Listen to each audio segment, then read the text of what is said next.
Ana navbatdagi mebelimiz, stol stulimiz, skameyka.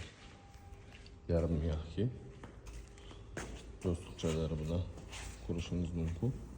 Yumshoq materiallari ham toza materiallar ishlangan. Buni zo'r tarafi kir bo'lsa, qanchadir vaqt o'tgandan keyin qanaqa qilib yuvsa bo'ladi degan fikr keladi. Mana surmali qilingan. Surmasini pastga qilib qo'yiladi. Terisi butun turadi. Yostiqchada ham xuddi shunaqa. Mana keyinchalik ustidagi chexilni olib yuvib yoki almashtirsangiz ham bo'ladi. Juda ideal yechim ishlangan. Sasnadan yog'ochi, ko'zi yog'ochlardan, butog'i yog'ochlardan, toza yog'ochlardan ishlangan.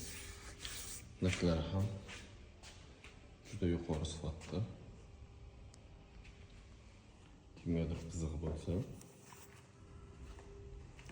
aloqaga chiqing. Mana orqa tarafdan yana bitta zo'r tarafi bo'ylab qo'ysangiz bo'ladi. Mana bunaqa arqonlari bor. Orqasidan bo'ylab qo'yasiz, turadi. Aqabaqa ketib qolmaydi.